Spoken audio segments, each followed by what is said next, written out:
Le Bénin s'est engagé dans la lutte contre la cybercriminalité. Escrocs, hackers et délinquants sur Internet ont fait du Bénin le troisième pays d'Afrique de l'Ouest le plus touché par la cybercriminalité, derrière le Nigeria et la Côte d'Ivoire. Une menace que le gouvernement prend très au sérieux.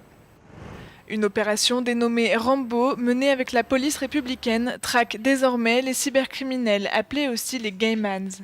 À partir du moment où c'est une délinquance, c'est une criminalité, la police a le devoir de lutter contre. Donc, depuis toujours, nous avons une unité spécialisée qui lutte contre la cybercriminalité, avec quelques faiblesses. Des faiblesses que le gouvernement cherche à masquer par une action répressive. Environ 200 gaymans ont été arrêtés depuis le début de l'opération Rambo, selon les chiffres du ministère de l'Intérieur et de la Sécurité.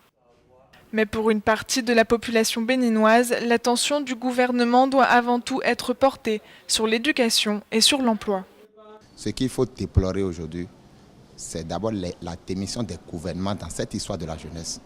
Parce que quand nous prenons la cybercriminalité, la majorité de ceux qui pratiquent cette activité, ce sont les jeunes.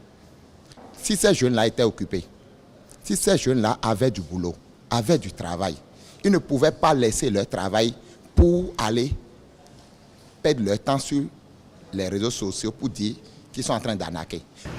Si le phénomène de cybercriminalité prend de plus en plus d'ampleur au Bénin, il dépasse de toutes parts les frontières des États. Les gouvernements d'Afrique de l'Ouest auraient donc tout intérêt à unir leurs forces pour combattre plus efficacement cette nouvelle délinquance virtuelle.